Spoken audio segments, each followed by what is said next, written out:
해오면서 잊을 수 없는 순간 중에 하나가 아주 작은 시골 마을에서 목회를 할 때였습니다.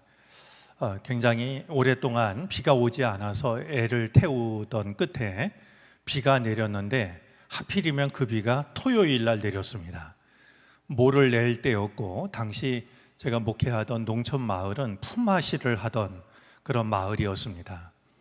이제 주일을 선택할 그 여지도 없이 주일날 많은 교우들이 이제 품앗이를 하러 밀렸던 모를 내러 들러 나갔죠. 몇 분이 전화를 걸어서 목사님, 저 오늘 교회 못 가서 죄송해요, 이렇게 전화를 하신 분들도 있었지만 형편을 너무나 잘 알기 때문에 충분히 이해가 되는 상황이었습니다. 그날 예배는 제가 목회를 하면서 정말 기억에 남을 만큼 적은 인원이 출석을 했습니다. 설교 준비를 열심히 했는데 예배에 참석한 교우들이 몇 분이 안 되면 설교자가 신이 날까요? 기운이 없어질까요? 여러분들이 그 경험을 하지 못해서 대답이 어려우신 것 같은데요. 제가 왠지 좀 이렇게 맥이 풀리는 것 같은 그런 생각을 하면서 예배를 드리는데요, 제 마음속에 문득 이런 생각이 들었습니다. 얘야, 너는 왜 빈자리만 바라보니? 나는 이럴 때 그래도 예배하러 나온 그들을 보기에도 바쁜데 너는 왜 빈자리에 마음을 빼앗기고 있니? 하는 생각이었습니다. 저는 자꾸 당연히 예배에 참석을 해야 될 분이 오지 않은 그 자리로 눈이 갔는데요, 제 마음속에 들려온 생각은 필시 주님의 생각이었을 거라고 저는 생각합니다. 주님은 빈 자리가 아니라 그 바쁜 철에, 그리고 정말 시간 내기 어려울 때에 그래도 예배하러 온 그들을 주님은 바라보고 계셨던 것이었습니다. 그날의 그 경험은 제게 참 소중하게 이제 남았습니다. 제가 이 이야기를 하는 것은 오늘 특별 찬양을 우리 속장님, 부속장님들이 드렸기 때문입니다. 우리 속회 모임은 작은 교회라고 말할 수 있습니다. 우리 속장님 또 부속장님들, 여러분들에게 맡겨진 속회를 섬길 때요, 한 사람의 소중함을, 한 영혼의 소중함을 언제라도 잊어버리지 마시기를 바랍니다. 주님은 99마리 양으로 만족하시는 분이 아니라 그 잃어버린 한 마리 양을 찾을 때까지 찾으시는 분입니다. 우리 속장님, 부속장님들이 속회를 섬기면서 때때로 아무도 관심을 갖지 않는, 그러나 나는 목자의 심정이 되어서 한 사람의 소중함을, 또 한 영혼의 소중함을 끝까지 지켜갈 수 있게 되기를 바랍니다. 꼭 그러셨으면 좋겠습니다. 우리 속장님, 부속장님들 힘내시라고 우리 따뜻한 박수를 한번 보내도록 하겠습니다.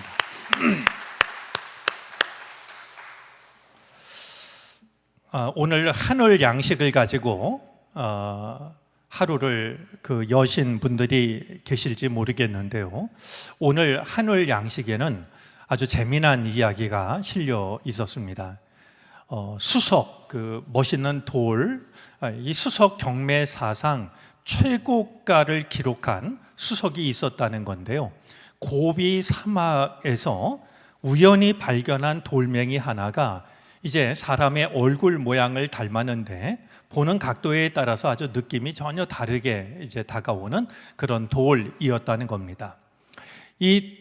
그 돌이 경매에 붙여졌는데요, 낙찰가가 얼마였냐 하면, 얼마쯤 됐길래 세계 최고가 그럴까요?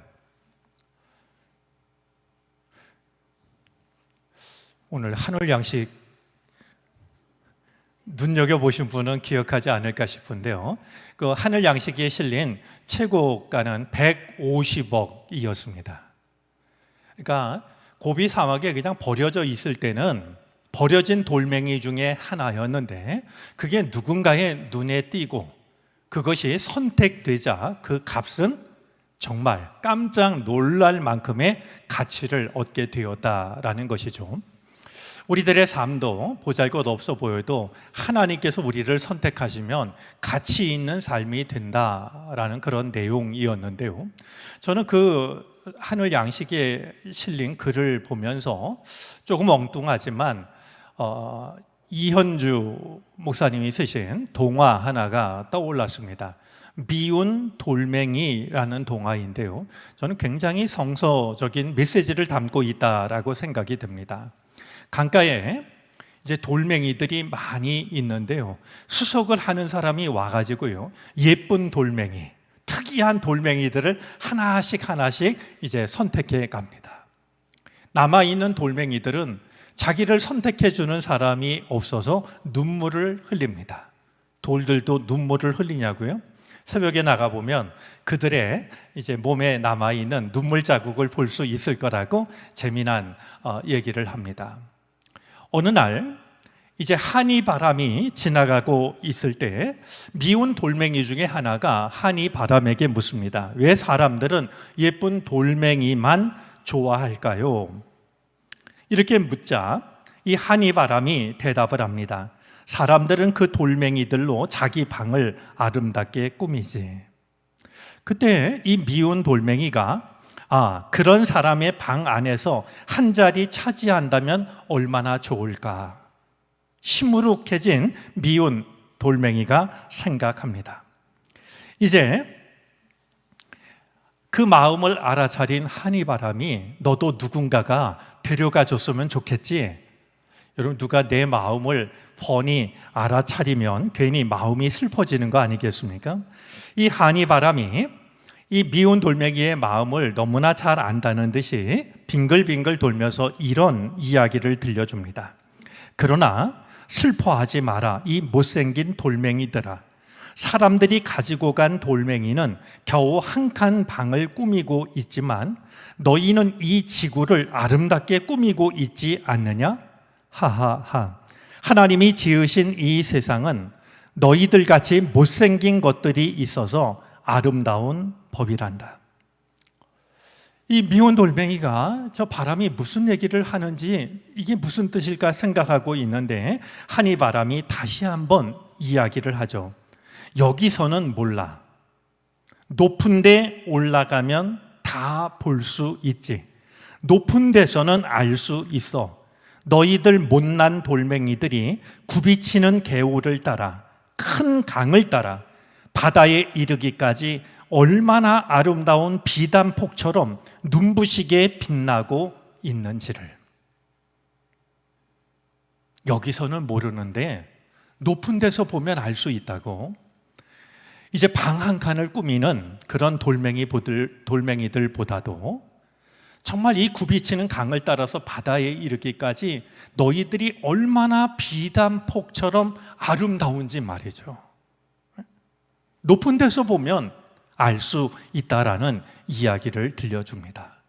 여러분, 우리가 150억에 경매된 그런 돌멩이처럼 특별한 존재라는 생각을 갖기가 어렵다 할지라도요, 하나님께서 보실 때는요, 한이 바람이 그 못생긴 돌멩이들에게 들려주고 있는 이야기들처럼 얼마나 비단폭처럼 아름답게 빛나고 있는지, 우리가 150억 수석 돌멩이를 부러워할 게 아니라 하나님이 보실 때 우리는 아름다운 비단폭처럼 빛나는 존재들이라고 하는 그런 마음을 우리가 잊지 않았으면 좋겠습니다.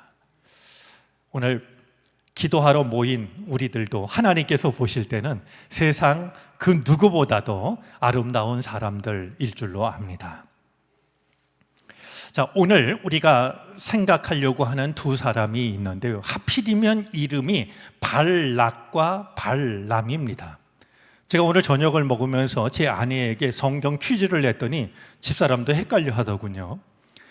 발람과 발락은 성경을 잘 아는 사람들도 한동안 잊고 있으면, 아니, 그 왕 이름이 발락인가 발람인가, 그리고 하나님의 말씀을 전하고 있는 사람이 이게 발람인가 발락인가, 이게 좀 헷갈립니다.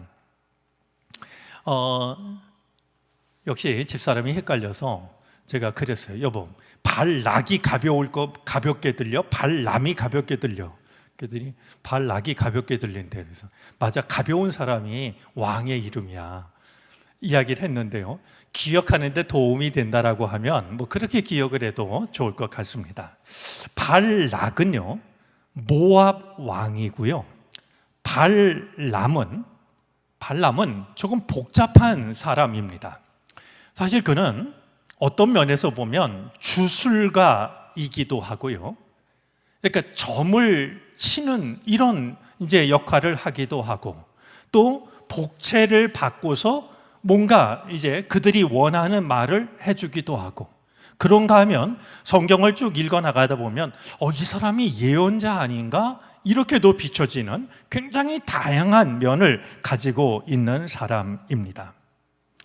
이제 그가 발락 왕의 말을 듣고서요, 유프라테 강가에 있는 부돌에서 모압 평지까지 찾아오게 되는데요, 이제 많은 돈을 주겠다고 했거든요. 우리가 원하는 말을 해주면 많은 돈을 주겠다, 복채를 주겠다라는 이 이야기를 듣고요, 그가 걸어온 거리가 얼마쯤 되냐면 한 600km 정도가 됩니다. 그러니까 굉장히 나한테 도움이 되는 거라고 하면 어떤 것도 서슴지 않는 이런 복잡한 면을 가지고 있는 사람이 바로 발람이 됩니다. 발락 왕이 발람을 청하게 되는데요, 왜 이 발람을 청했냐 하면 발람이 우리 세상 말로 하면 용하다는 말을 들었기 때문이에요. 저 어렸을 때는요, 동네에 참 굿도 많이 했고요, 점보러도 많이 다녔고요, 그거 아주 굉장히 많이 봤습니다. 그러면서 어른들이 수근수근 대는, 심지어는 교회 다니는 분들도 이렇게 조용히 하는 얘기를 들으면 누가 용하대, 뭐 이런 얘기 말이죠. 어릴 적에 참 많이 들었어요. 이 발람이 용한 사람으로 소문이 나 있었어요. 그래서 이 발락이 사람들을 보내가지고요, 이 발람을 오게 하는데요, 이 발락 왕이 발람을 불러온 데에는 큰 두려움 때문이었습니다. 지금 이 이스라엘 백성들이요, 가나안 땅을 향해서 가는데 이 이스라엘 백성들이 가는 곳마다 그 땅에 살던 족속들과 싸워서 승리를 하고 그 땅을 차지한다라는 말을 이 발락 왕이 들었어요. 그런데 이제 이 이스라엘 백성들이 요단강 건너 모압 평지에 진을 치고 있다라는 이야기를 듣고서는요, 이제 우리도 꼼짝없이 저들에게 먹히겠구나. 여러분들, 우리 22장 4절 말씀 우리 한번 띄워주시겠어요? 자, 우리 22장 4절 말씀인데요, 모압 사람들이 미디안 장로들에게 말하였다. 우리 같이 한번 읽을까요? 이제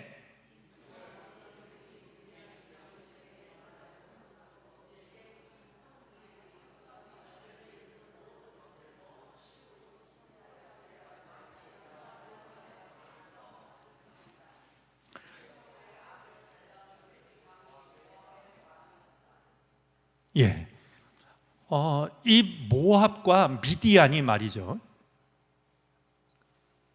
자기들 가까이에 진을 치고 있는 이스라엘을 보고서 이제 크게 두려워했는데요, 이스라엘을 마치 어떻게 생각했냐 하면 소가 풀을 뜯어먹는 것처럼 말이죠, 그들이 가는 곳마다 모든 땅을 다 정복하고 있다, 이렇게 두려운 마음을 그들은 가지고 있었던 겁니다. 자, 그러니까 이런 상황 속에서 이제 나라를 빼앗길 것 같은 이런 두려움에 빠진 발락 왕이 말이죠, 발람을 불러와 가지고, 발람이 어떤 사람이라고요? 용한 사람이에요. 네? 용한 사람이에요. 그러니까 이 발람을 불러다가 이스라엘을 저주하려고 말이죠, 네?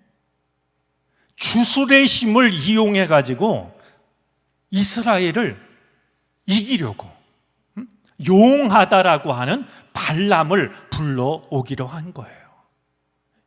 주술의 힘을 이용해서 말이죠. 주술의 힘을 이용해서 나라를 지키기 위해서 발람에게 그 먼 길을 사신을 보냈고 발람을 오려고 했던 것이었습니다. 이스라엘을 저주해달라고 말이죠. 자, 결국 이 말을 듣고 발람이 먼 길을 걸어오게 되는데요, 우리 민수기서를 읽은 분들은 너무나 잘 아는 장면이 있을 겁니다. 이 발람은 그저 왕이 원하는 말을 해주고 많은 돈을 챙기려고 그 먼 길을 오게 됐는데요, 길을 오다가 놀라운 경험을 하게 됩니다. 이제 이 발람이 나귀를 타고 오는데요, 갑자기 이 나귀가 말이죠, 그 무엇을 보았는지 놀라면서 길을 피하는 거예요. 번번이 앞으로 가지 않고 이제 그 자리를 피하였는데요, 사실은 이 나귀가 말이죠, 천사가 자신들의 길을 가로막고 있는, 이 나귀가 말이죠, 앞으로 가다 보니까 천사가 가지 못하도록 막고 있는 것을 나귀가 보았던 거예요. 그런데 기가 막힌 것은요, 여러분, 주술가의 한계인데요, 나귀도 보는 천사를 이 발람이 보지를 못합니다.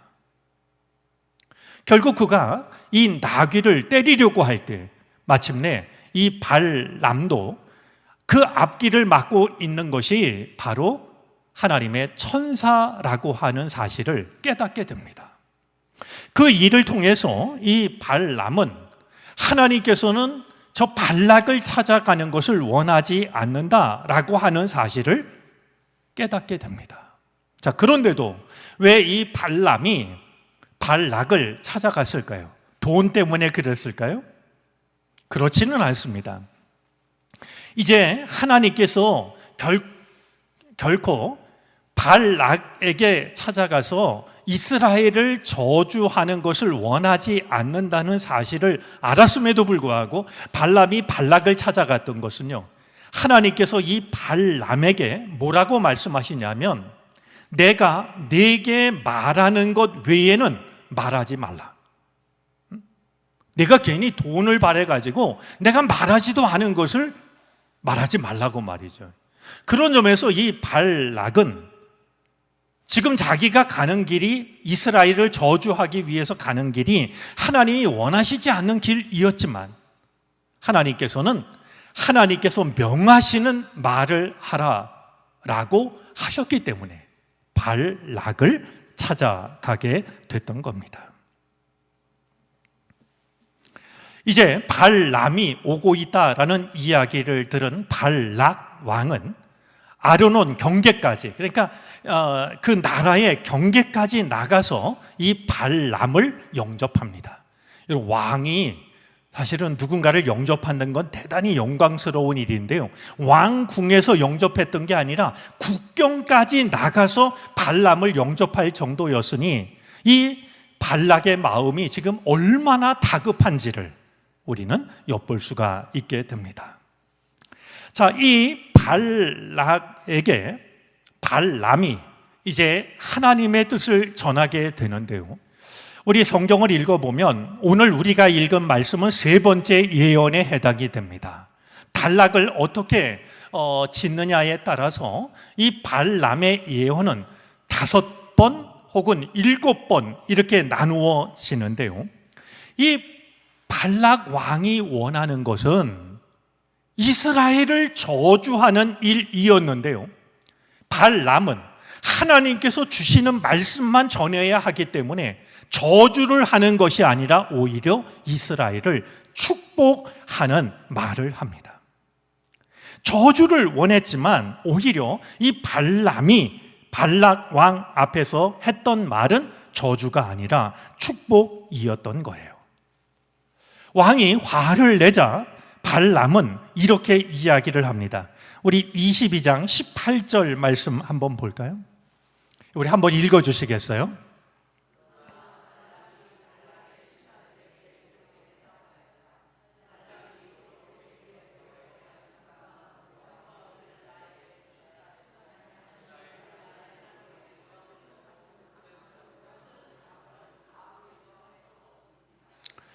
예, 이제 왕의 신하들이 이 발람을 설득하려고 하니까 말이죠. 이 발람이 뭐라고 그러냐면, 발락 왕이 은과 금이 가득한 집을 나에게 준다고 해도 나는 하나님이 명하시는 것 외에는 어떤 일도 할 수가 없다라고 말이죠.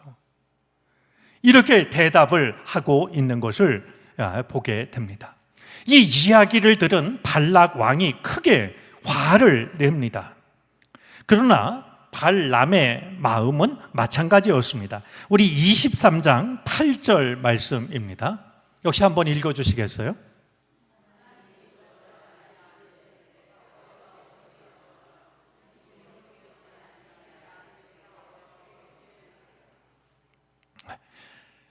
이 발람의 마음이 느껴지지 않습니까?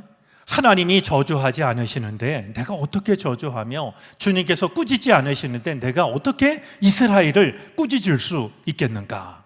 왕 앞에서 이제 대답을 합니다. 이렇게도 저렇게도 자기 말을 듣지 않자 나중에 가서 발락 왕은 이 발람에게 사정하듯이 이렇게 말합니다. 23장 25절입니다. 우리 한번 읽어주시죠.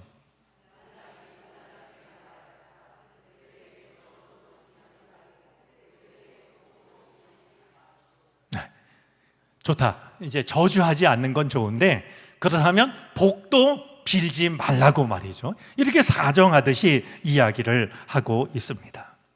자, 이런 이야기가 이제 민수기 안에 몇 장에 걸쳐서 이어지고 있는데요. 오늘 그의 신분을 다 신뢰하긴 어렵지만 그래도 발람을 통해서 우리가 배워야 할 것이 어떤 점이 있을까 몇 가지를 좀 살펴보려고 합니다. 먼저 우리는 하나님의 말씀 앞에서 타협하는 마음을 내려놓아야 합니다. 하나님의 말씀 앞에서 타협하려고 하는, 여러분, 하나님의 말씀 앞에서 우리를 자꾸 타협하게 하는 일은 크게 두 가지가 있습니다. 하나는 박해가 있고요, 다른 하나는 유혹이 있습니다. 하나님의 말씀 앞에서 박해, 고난, 어려움, 요즘 시대로 하면 손해. 내가 하나님의 말씀을 따르면 나한테 어려운 일이 생기고 원하는 걸 얻지 못하고 손해를 본다라고 하면 우리는 하나님의 말씀을 지킬 건가, 아니면 이 손해를 피할 건가 고민을 이제 하게 되는데요. 첫 번째는 이제 박해라고 하는, 고난이라고 하는, 손해라는 것 앞에서 우리는 갈등을 합니다. 자, 또 한 가지는요, 유혹 앞에서도 우리는 갈등합니다. 발람이 그랬습니다. 이 발락 왕이 말이죠, 얼마나 다급했는지 우리가 원하는 말을 하면 내가 원하는 많은 것을 주겠다라고 거듭해서 이 발람을 어떤 때는 높은 산꼭대기로 데리고 가고요, 어떤 때는 달콤한 말로 말이죠, 어떤 때는 이 발람이 충분히 원하고도 남을 만한 여러 가지 조건을 제시하면서 우리가 하는 말을 그대로 따라 달라라고 요청을 합니다. 하지만 우리가 하나님의 말씀을 몇 곳 확인했던 것처럼 이제 지금 이 일이 하나님이 함께 하시는 일이라고 하는 사실을 깨달은 뒤로부터 발람은 하나님의 말씀을 현실과 타협했던 것이 아니고 하나님의 말씀을 끝까지 지키고 있는 것을 확인할 수가 있습니다. 세상을 살다 보면 때로는 어려운 일 때문에, 때로는 손해를 보는 것 때문에 이런저런 이유로 신앙과 타협할 때가 있고 하나님의 말씀과 타협하고 싶을 때가 있지만 하나님께서 우리에게 믿음의 용기를 주셔서 결코 타협하지 않는 올바른 신앙을 끝까지 지킬 수 있는 우리들이 되어졌으면 좋겠습니다. 자, 또 하나, 이제 우리가 오늘 이 발람을 통해서 돌아봐야 할 것이 있는데요, 우리에게는 함께 져서는 안 될 멍해가 있다는 점입니다. 며칠 전에 우리 성서 일과 본문을 따라서 고린도후서 6장 14절 말씀을 묵상한 일이 있는데요.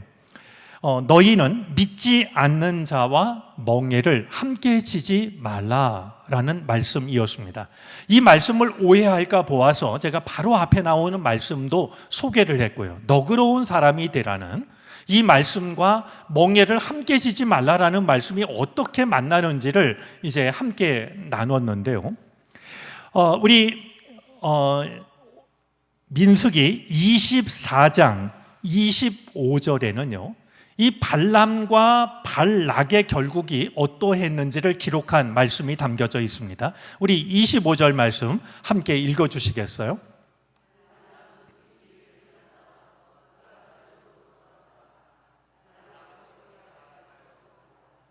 네. 결국은 이 발람이 끝까지 발락의 요구를, 기대를, 때로는 협박을 받아들이지 않음으로 인하여서 발람은 급히 길을 떠나서 자기가 살던 그 먼 곳으로 떠나갔고요. 발락도 더 이상 발람에게 어떤 것도 기대할 수 없다라고 하는 것을 알고서 자기가 갈 길로 갔다라는 겁니다. 우리가 너그러운 사람이 되는 것은 중요하지만 함께 맬 수 없는 멍에가 있습니다. 함께 매는 멍에는 결의소를 나타내고 있는데요.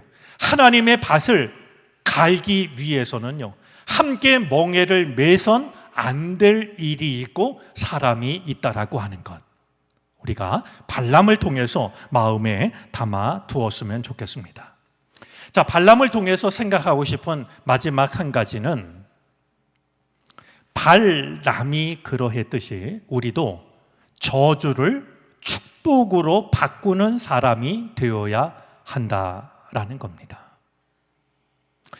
이 발람은 정말 큰 손해를 감수하고 어떤 면에서는 큰 위험을 감수하고 하나님의 말씀을 따랐는데요. 하나님의 말씀을 따른 이 발람의 선택은 저주를 축복으로 바꾸는 것이었습니다.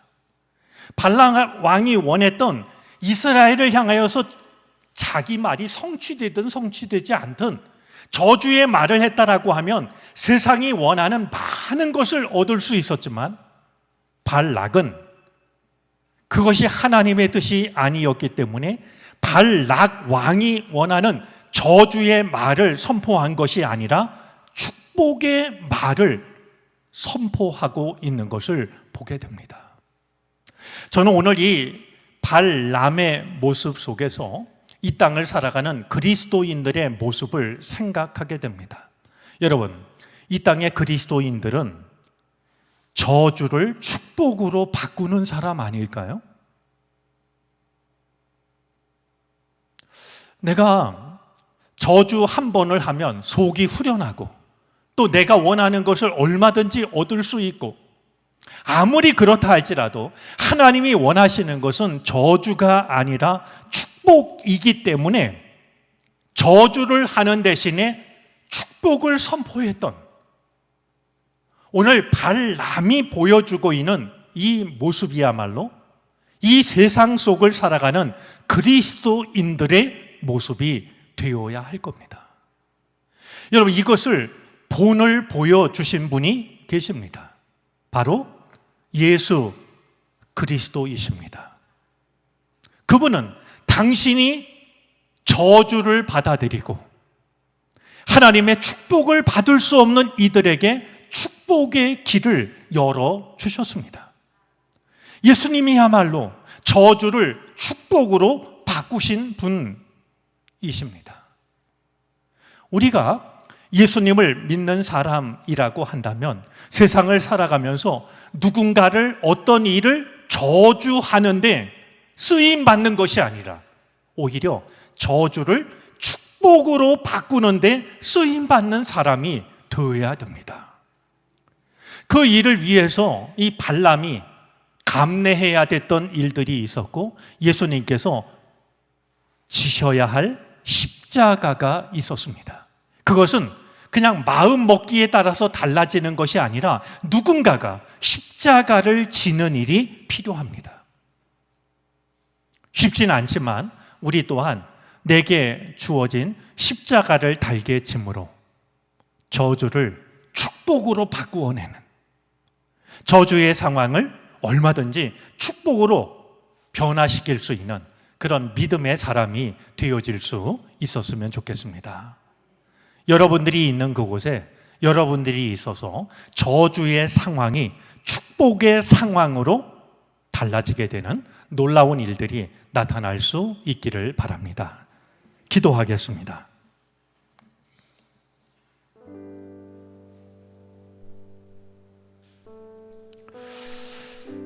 눈 딱 감고 이스라엘에게 저주의 말 한두 마디를 했다면 세상이 부러워할 많은 것들을 얻을 수 있었지만 발람은 저주를 축복으로 바꾸었습니다. 주님, 이 세상을 살아가며 우리 또한 저주를 축복으로 바꾸는 사람으로 살아갈 수 있게 해 주시옵소서. 그 본을 주님께서 보이셨사오니 우리 또한 우리에게 주어진 십자가를 믿음으로 지게 하여 주셔서 십자가를 통하여 저주가 축복으로 달라지는 것을 경험할 수 있게 해 주옵소서. 이 믿음 가질 수 있도록 주님 앞에 나온 우리들을 기억하시고 축복해 주옵소서. 예수 그리스도의 이름으로 기도를 드립니다.